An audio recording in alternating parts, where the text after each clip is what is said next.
The Avengers was a British 60s TV series that ran from 1961 until 1969 for 161 episodes.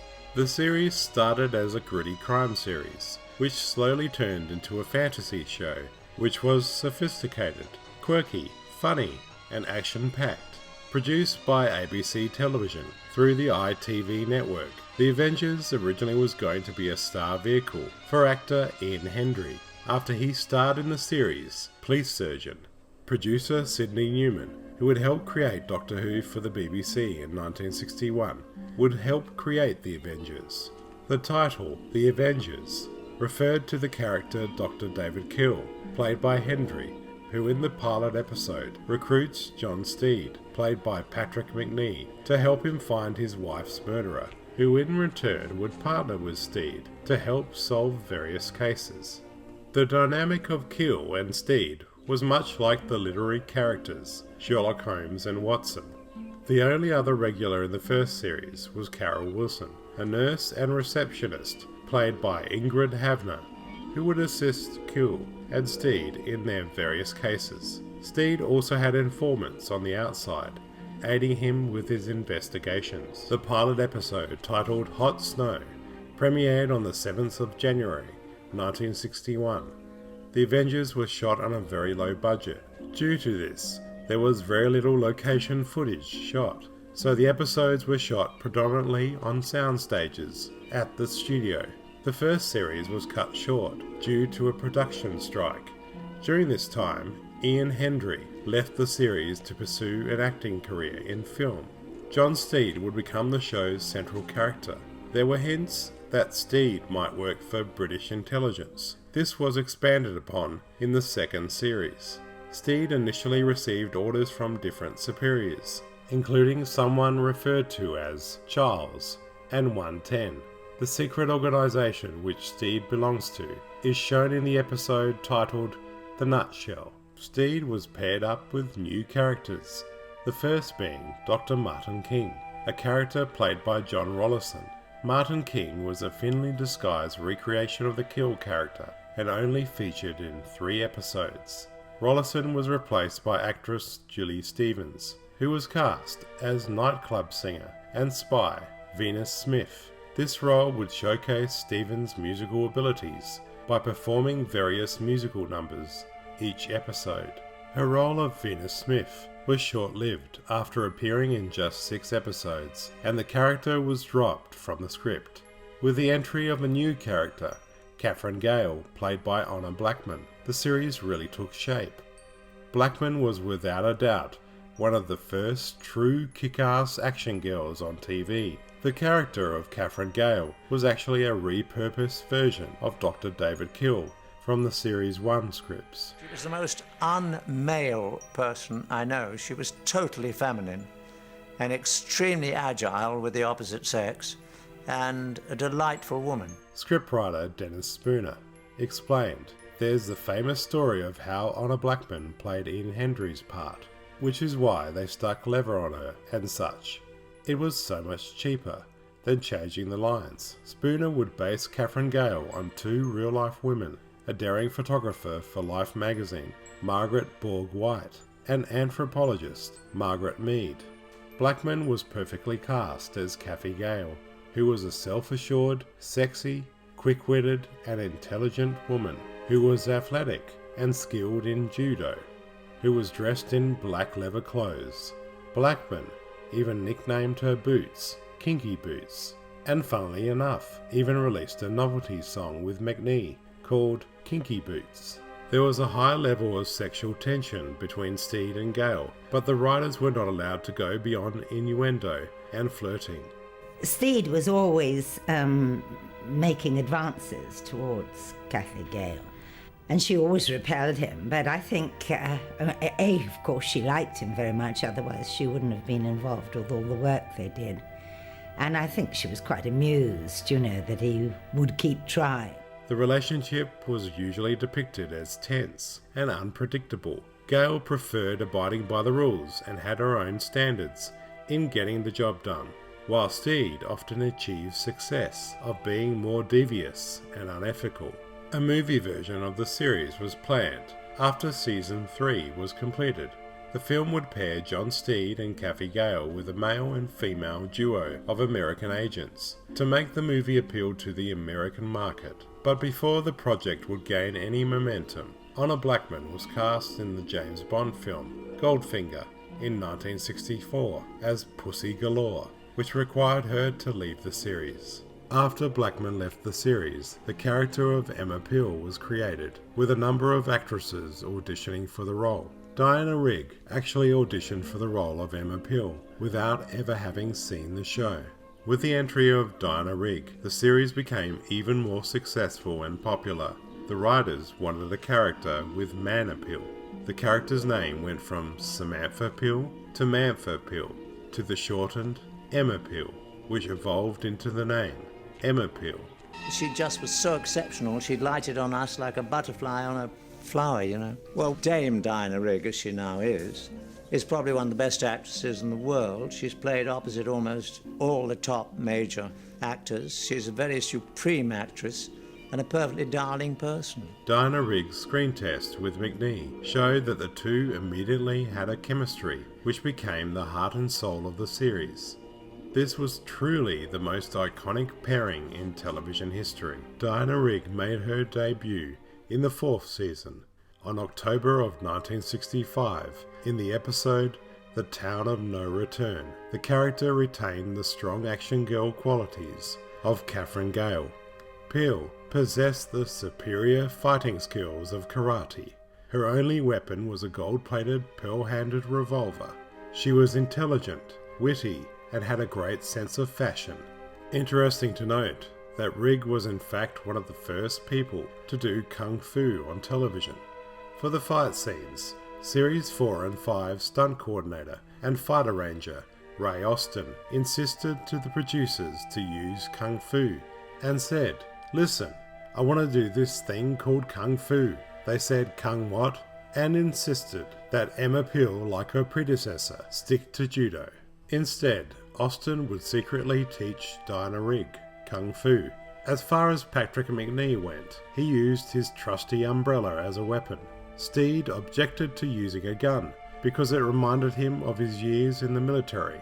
With the entry of Diana Rigg, the show became more stylish and faster paced, and with the introduction of colour, the series gained new theme music. That followed with Steed unwrapping the foil from a champagne bottle and Peel shooting the cork away. A prologue was also added to the beginning of the 4th series episodes for the American broadcasts. The exciting new theme was scored by the Laurie Johnson Orchestra. The show wasn't filmed in colour until Season 5 in 1966. The series received a higher budget after the series was sold to the American Broadcasting Company in 1965. The ABC network paid the huge sum of $2 million for the first 26 episodes. The Avengers became one of the first British TV shows to be aired on primetime US television. With a higher budget, they could do away with videotape and use 35mm film. The use of single-camera production style allowed more sophisticated visuals and camera angles, and more outdoor location shots, all of which greatly improved the overall look of the series. Dialogue scenes were mostly filmed in the studio. The series moved away from the more conventional villains and further towards over-the-top supervillains, including mad scientists and diabolical masterminds. Science fiction and fantasy elements were added to the show. This was a style later known as spy-fi, which began to emerge in the storylines in the show. The stories became crazier, with John Steed and Peel encountering killer robots in the episode The Cybernauts, telepaths in Too Many Christmas Trees, and giant alien carnivorous plants in The Man-Eater of Surrey Green. The series also parodied various shows of the time, including The Man from U.N.C.L.E., Mission Impossible, and Batman, in episodes like The Girl from Auntie, Mission Highly Improbable, and The Winged Avenger. Fashion was a very important trademark of the show. John Steed's outfit went through a number of changes on the show. Originally in the first series, he wore a trench coat, but became more sophisticated and suave with his trademark Savile Row suit and bowler hat with an umbrella. This particular look was inspired by a character played by Sir Ralph Richardson in the 1939 film Clouds Over Europe. Emma Peel always wore the latest mod fashions of the time. Originally in the early episodes, Peel wore leather. Apparently, Diana Rigg hated wearing leather, so she started to wear more fashionable athletic outfits. The fourth series aired in the US from March to the beginning of September of 1966. For the series, the government official who gave Steed his orders was Mother, who was introduced in the episode The Forget-Me-Not. Mother's headquarters would shift from place to place. In one episode, Mother's office was on the top level of a double-decker bus. Sadly, Diana Rigg would leave the series to appear in the 1969 James Bond film On Her Majesty's Secret Service, alongside George Lazenby. She and Honor Blackman shared something in common because they both left the series to act in a James Bond film. Emma Peel was in fact the only regular character to be given a proper send-off episode. Diana Rigg's farewell episode was titled The Forget-Me-Not and introduced the audience to Peel's replacement, Tara King, who was a trained but inexperienced agent. John Steed's new partner, Tara King, was played by Linda Thorson. Rigg left the series in October of 1967 after the first 3 episodes of Series 6. It was actually the first time, sort of in the history of any kind of series, where the leading character passes the baton over to the next leading character on screen. I was just dead scared that I wasn't going to be accepted. And I did get a lot of hate mail. How dare you think you could take over from Diana Rigg? It was really awful and intimidating. But I kind of carried on with great confidence. And when the show came on the air, people seemed to like Tara King. So I was very relieved. She was said to win the role of Tara King because she was dating the producer, John Bryce, at the time. Patrick was really delighted that I was so different. And I think really immediately he saw that it was going to be very different for him. He was going to be a different John Steed because Tara King was in love with John Steed, which was quite a change.